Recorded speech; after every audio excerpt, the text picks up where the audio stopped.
Hey guys, and meet the Tenqa Remixd wireless Bluetooth headphones. And they're $40. When you looked at these, you probably thought that they were much more expensive. They have a decent design and are all in all a fairly sturdy product. I'll get more into that later, but the killer feature, or really aspect of these headphones, is their low price. For only $40, you can find them on the Tenqa Remixd on their manufacturer website. You can also find them on Amazon and probably on eBay, but don't buy headphones on eBay, please. So I've been reviewing these for a couple of months, listening to music and videos and stuff on my smartphone, used them for playing games and all that, and I found them to be a really good alternative to a wired headphone pair in this range. Obviously the sound quality is not as good as an expensive pair of wired headphones, because they're not expensive, but for most of the stuff that I've done, most of the music I've listened to and whatnot, has sounded just fine. So let's go into some detail. Build quality. That's pretty much the first thing you notice when you pull a pair of headphones out of the box, and one of the most important factors to consider. It actually feels like a much higher end device than it is, which surprised me. I expected that it would feel cheap, but the plastics, and yes, it's made out of plastic, the plastics actually don't feel particularly cheap. They have a nice, I'm not sure, a nice touch to them. This fake leather is just that, fake leather, but it still feels nice, and it doesn't get uncomfortable after wearing for long periods of time. Headphones adjust like such on both sides, and while they're just fine for me, I've heard from some people that they can be too small, or rather not get too small. So for people that have super small heads, might want to steer clear of this one. Also, if we look at the side here, you can see we have the play-pause control to play and pause your music. We also have the the phone control, so you can accept a call. You can make phone calls, like I mentioned, using the microphone down here.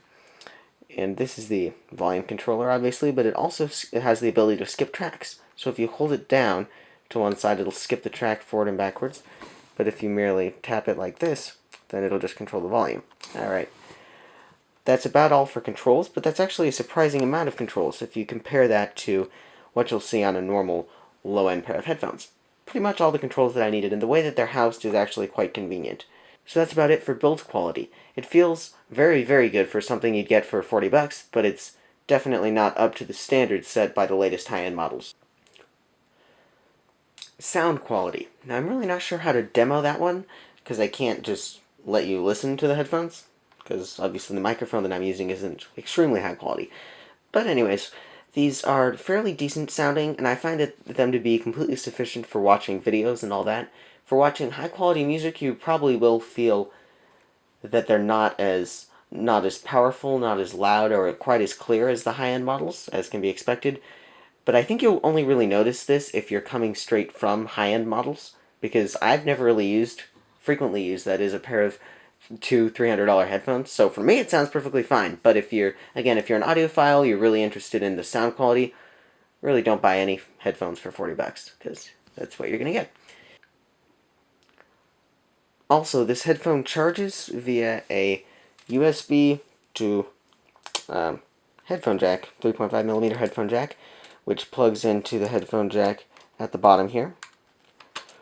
So that's not a very common cable, and you probably won't be able to find one like it again easily if you lose it, so don't lose it. But again, it just goes into a standard USB, which is nice and convenient, of course. I find it to be useful, and it charges fairly quickly, and the battery lasts long enough. I haven't done significant battery tests on it, but maybe I will. So far, I haven't had a problem with it running out of battery on me when I'm on the go, though, and that's really all that matters. It also comes with an audio cable, 3.5mm headphone jack, to another one that fits into this plug at the bottom, so you can plug it into something if you want a pair of wired headphones. That'll amp up the sound quality significantly, but then again, if you wanted a pair of wired headphones, you could just buy a pair of wired headphones. Still, I find it useful because occasionally I want to use it with my desktop computer, and if I'm using it with that, then the Bluetooth isn't compatible with Windows, so at least I haven't figured out how to get it compatible with Windows yet, so that cable makes a nice and easy way to use those headphones. One last thing, these headphones don't fold up flat and compact. Some headphones do have a way to fold down into a nice small package so that you can easily store them or carry them or whatever. These don't. So yeah, they're not quite as portable as they could be, but I don't really have a problem with that. Again, that will be an inconvenience, though, if you're coming from another pair of headphones that does support that.